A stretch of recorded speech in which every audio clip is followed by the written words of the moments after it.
ভারত নানাভাবে বিভিন্ন বর্ডার দিয়ে পুশ ইন কার্যক্রম অব্যাহত রেখেছে। বাংলাদেশের বিভিন্ন নাগরিকদের ভারত ফেরত পাঠাচ্ছে। এটাকে কোনোভাবেই ঠেকানো যাচ্ছে না। ভারতের কোনো কার্যক্রমই ঠেকানো যাচ্ছে না এবং সরকারও এক ধরনের অসহায়ত্ব বোধ করছে। সরকার যখন অসহায়ত্ব বোধ করছে তখন আমরা স্মরণ করতে পারি যে সরকারই নানা রকমের প্রেক্ষাপট তৈরি করেছে ভারতের সঙ্গে। আসসালামাইকুম দর্শক, নতুন একটি নিউজ ভিডিওতে আপনাদের সবাইকে স্বাগতম। দর্শক, ডক্টর মোহাম্মদ ইউনূসের চীন সফর নিয়ে বিভিন্নজন বিভিন্ন আলোচনা সমালোচনা করছেন। এরই মাঝে শেখ হাসিনা ওপার থেকে হুঙ্কার দিয়েছে যার যা কিছু আছে তাই নিয়ে নামতে হবে। দর্শক, বিষয়টা আপনি কিভাবে দেখছেন? অবশ্যই আপনার মূল্যবান মতামতটি জানাতে ভুলবেন না।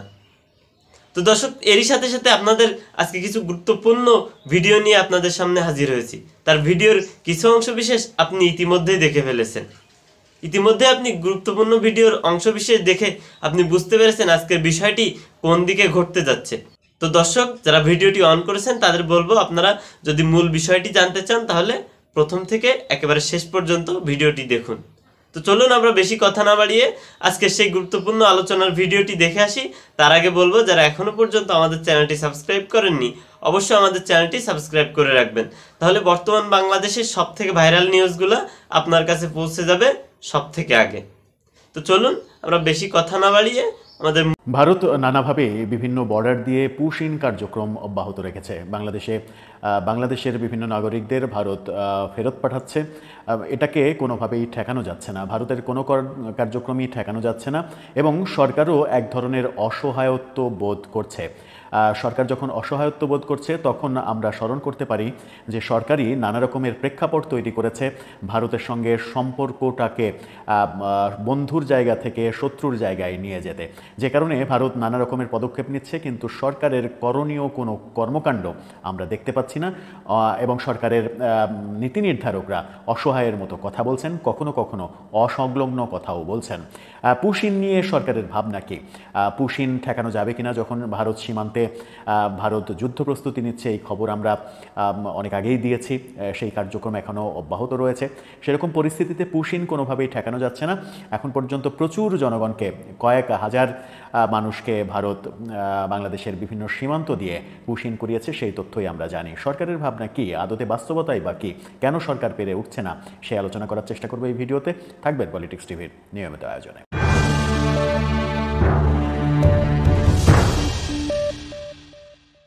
দর্শক, পলিটিক্স টিভি নিয়মিত ভিডিওগুলো স্পন্সর করছে প্রজাপতি.টিভি, নতুন ওটিটি প্ল্যাটফর্ম। আপনারা চাইলে ইউটিউবে, ফেসবুকে, ইনস্টাগ্রামে, টিকটকে দেখে নিতে পারেন। ডেসক্রিপশন বক্সে লিঙ্ক দেওয়া থাকবে, সেখান থেকেও আপনারা দেখে নিতে পারেন প্রজাপতির কার্যক্রম। বলছিলাম পুশিন কর্মকাণ্ড। পুশিনের ঘটনা ঘটছে।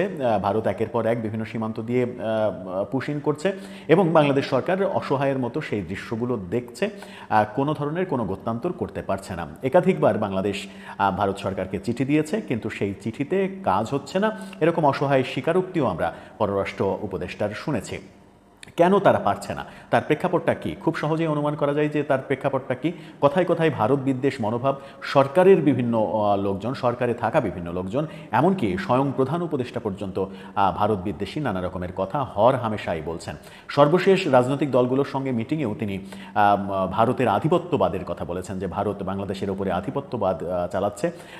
সেই কর্মকাণ্ড, সেই ঘটনা তিনি বলেছেন। তিনি যখন এই কথা বলেছেন তখন ধরে নেওয়াই যায় যে অন্যান্যরাও যখন বলছেন তখন সেটার এক ধরনের বৈধতা দিচ্ছেন প্রধান উপদেষ্টা নিজেই সেই কথাগুলো বলে।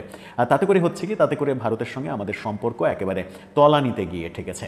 পুশিন নিয়ে যখন কথা হচ্ছে, পুশিন নিয়ে নানা রকমের আলোচনা হচ্ছে, পুশিন ঠেকানো যাচ্ছে না, কেন ঠেকানো যাচ্ছে না, তখন আমরা সম্প্রতি শুনেছি পররাষ্ট্র উপদেষ্টাকে বলতে, এটা নিয়ে বিবিসি একটা খবরও করেছিল, সেই খবরের শিরোনামটাও আপনারা দেখে নিতে পারেন। সেখানে বলা হয়েছিল যে ভারত থেকে পুশিন ফিজিক্যালি ঠেকানো সম্ভব হচ্ছে না আদতে। পররাষ্ট্র উপদেষ্টা এরকম অসহায়ের মতো কথাটা বলেছিলেন। সেখানে নানা রকমের কথা, এমনকি বিভিন্ন দেশ যেমন বাংলাদেশের ভিসা বন্ধ করে দিচ্ছে। সর্বশেষ আমরা সৌদি আরবকে দেখেছি বাংলাদেশের ভিসা বন্ধ করে দিয়েছে তারা, এবং সেখানে অজুহাত হিসেবে দাঁড় করানোর চেষ্টা করছে।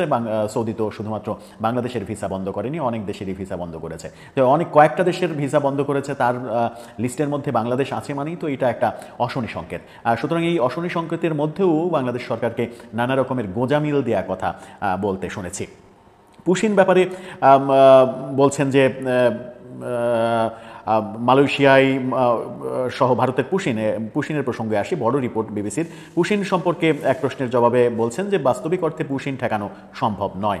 দুই দেশের বিদ্যমান কনসুলার সংলাপের মাধ্যমে এই সমস্যাকে একটা প্রক্রিয়া অনুযায়ী সুরাহা করা যায় কিনা সেই বিষয়ে চেষ্টা করা হচ্ছে। ফিজিক্যালি এটা ঠেকানো সম্ভব নয়। তাদের সাথে চিঠি আদান প্রদান করা হচ্ছে। আমরা বলেছি এটা পদ্ধতি অনুযায়ী যেন হয়। তারা কিছু ক্ষেত্রে বলছে অনেক কেস আটকে আছে, আমরা চেক করে দেখছি, এরকম কথা বলেছে। সীমান্ত হত্যা নিয়ে কথা হয়েছে। এবং মজার ব্যাপার হচ্ছে যে পররাষ্ট্র উপদেষ্টা সম্প্রতি আরও একটা কথা বলেছেন। সেই কথাটা হচ্ছে ভারত সম্পর্কে, যে ভারত যে বাংলাদেশের ট্রান্সশিপমেন্ট চুক্তি বাতিল করে দিয়েছে, সেই ব্যাপারে পররাষ্ট্র উপদেষ্টা একটা আজগুবি অহেতুক মন্তব্য করে বসেছেন। কিন্তু তিনি বলেছেন যে ট্রান্সশিপমেন্ট চুক্তি বাতিল করা বাংলাদেশের জন্য নাকি ভালোই হয়েছে, বাংলাদেশ উপকৃত হয়েছে। এই ধরনের আহাম্মকি কথাবার্তা যদি বলতেই থাকেন তারা, তাহলে ভারতের সঙ্গে দূরত্বটা কমবে কিভাবে? তিনি বলছেন যে ভারত এক প্রকার আমাদেরকে মানে উপকারী করেছে, এটা সাপেবর হয়েছে আমাদের জন্য। তাদের উপর নির্ভরশীলতা কমেছে, রপ্তানি ক্ষতিগ্রস্ত হচ্ছে না, রপ্তানি নাকি ক্ষতিগ্রস্ত হচ্ছে না সেটা বলছেন। এটা হয়েছে একদিক থেকে ভালোই হয়েছে, এখান থেকে সরাসরি ফ্লাইট চলছে। ট্রান্সশিপমেন্ট চুক্তি ভারত বাতিল করে বাংলাদেশের উপকার করেছে, এমন কথাও পররাষ্ট্র উপদেষ্টা বলেছে। তার মানে ভারতের সঙ্গে যে সমস্যাগুলো রয়েছে, এখন যে ভারত দেদারসে পুশিন করছে, এই ঘটনাটা আসলে থামাতে পারবে না সরকার। সরকার যে থামাতে পারবে না, এটা আন্তরিকতার অভাব আছে এবং সরকারের মধ্যেই যে ভারত বিদ্বেষ মনোভাব, এবং সেটা সরাসরি ভারত সম্পর্কে নানা রকমের কথা, তির্যক মন্তব্য, চিকেন নেক নিয়ে মন্তব্য, যার ফলে ভারত চিকেন নেক অঞ্চলে যুদ্ধ প্রস্তুতি পর্যন্ত শুরু করেছে। তাতে করে আমাদের বাংলাদেশেরই আখেরে বড় ধরনের ক্ষতি হচ্ছে, এবং এই ক্ষতির কারণ হয়ে দাঁড়াচ্ছে সরকারের বিভিন্ন কথাবার্তা ভারতের সঙ্গে সম্পর্কটা আরও জটিল পরিস্থিতির জন্ম দিচ্ছে। দর্শক, আপনার কি মনে হয় সব মিলিয়ে এই যে ভারত বিদ্বেষী অবস্থানে থাকা, ট্রান্সশিপমেন্ট চুক্তি বাতিল করে দেওয়াটাকে বাংলাদেশের জন্য লাভজনক বলা, পুশিন ঠেকানো সম্ভব নয়, এটা এরকম অসহায় স্বীকারোক্তি, এই সবের মাধ্যমে কি বার্তা আসে? বার্তাটা এটাই আসে না যে আন্তর্জাতিক রাজনীতির ক্ষেত্রে, কূটনৈতিক সম্পর্কের ক্ষেত্রে এই সরকার পুরোটাই ব্যর্থ হচ্ছে, তারা ব্যর্থতার গ্লানিটা ঢাকার জন্য নানা রকমের অজুহাত সামনে নিয়ে আসছে। দর্শক, আপনার মতামত জানিয়ে লিখতে পারেন আমাদের কমেন্ট বক্সে।